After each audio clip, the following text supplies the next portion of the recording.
Nous avons tous un joli défi à relever. Dans une situation qui ne nous convient pas, comment agir pour que ça nous convienne mieux? Voilà l'objet de ces quelques minutes. Lorsqu'une situation ne me convient pas, je peux vite me sentir énervée, triste, inquiète, paniquée.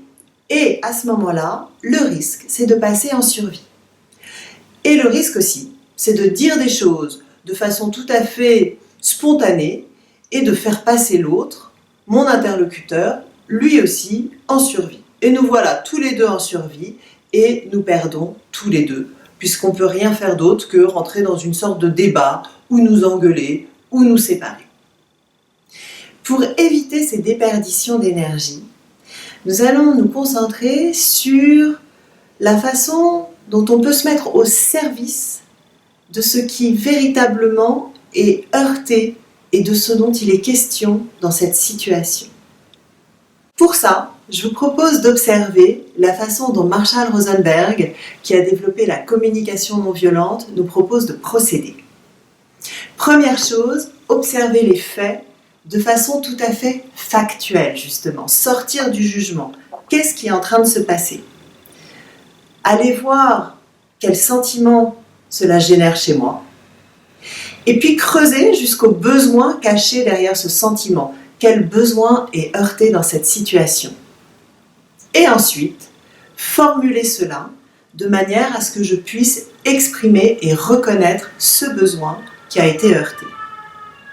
Pour ça, je vais être attentive à m'exprimer de mon point de vue, à dire « je » et non pas « tu ». Vous pouvez garder en tête le « tu » qui tue de la communication non violente. Un petit exemple, si je dis à quelqu'un « tu es insupportable », paf, il va se mettre en situation de se justifier.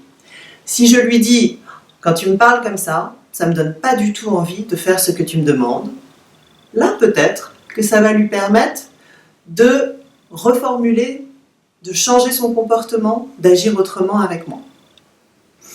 Si je dis à quelqu'un « ah ben t'aurais quand même pu me donner des nouvelles de ce projet », là aussi, il va se justifier.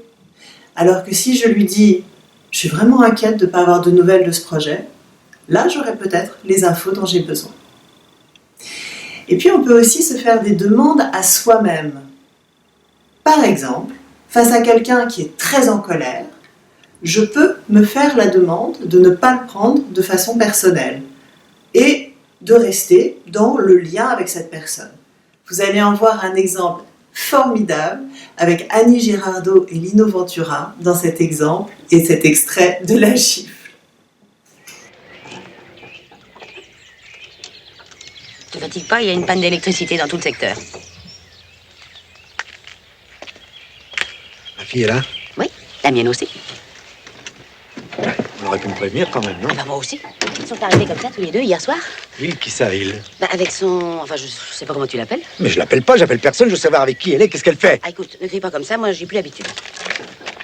Hélène. Tiens, prends ça. Hélène, tu veux m'écouter? Ça va? Oui, ça va, mais enfin, j'ai vraiment l'impression que tu t'en...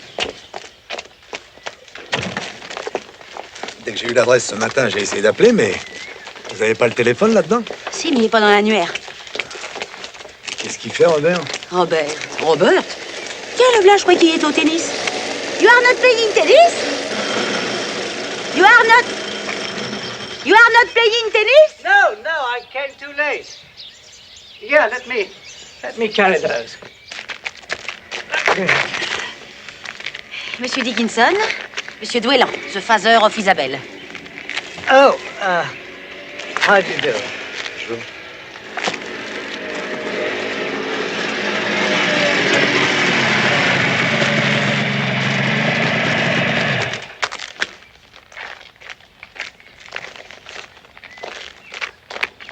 Pourquoi tu m'as pas parlé et écrit? Je sais pas, tu pouvais au moins me téléphoner, non? J'ai voulu hier soir et puis il y avait personne. Oh, the lights come back. Will you stay to dinner? Tu restes pour dîner? Non, enfin... Si. Allez, on va dîner! Oh, let's go. Annie Girardot est épatante dans cet extrait et nous fait une démonstration de communication non violente absolument royale. Elle arrive, elle est en contact avec elle-même, avec ses émotions, elle sait ce qu'elle veut vivre et ce qu'elle ne veut pas vivre, et elle laisse Lino Ventura vivre la situation et les choses à sa façon, sans le juger. Et elle lui dit « Moi, j'ai plus l'habitude qu'on me crie dessus, mais je t'embrasse et je suis heureuse que tu sois là. » La communication non violente, comme Marshall Rosenberg nous encourage à la pratiquer, est vraiment un moyen assez dingue de sortir de la réaction, de ne plus être dans ce leurre de spontanéité et regagner de la liberté. Choisir ce qu'on veut dire, choisir ce qu'on veut vivre et ce qu'on veut proposer aux autres. Alors sur le moment, c'est pas toujours forcément simple parce que ces émotions qui nous envahissent, il va falloir les gérer. Mais après coup, on peut se demander, tiens, j'étais très en colère, mais de quoi j'avais besoin ? Mais j'avais besoin de plus d'harmonie, de plus de reconnaissance, et je suis partie en claquant la porte. Ça n'a servi à rien. Qu'est-ce que j'ai envie de me proposer de faire la prochaine fois que je vais être envahie par ce sentiment-là ? Et je vais penser à ça et je vais trouver une solution qui, pour moi, me convient. Bien souvent, quand on est en réaction, et qu'est-ce qu'on attend ?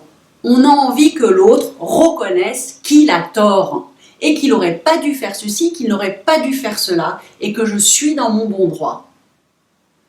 Or, mettre mon énergie là-dedans, vous l'avez bien compris, ne va pas nourrir mon besoin.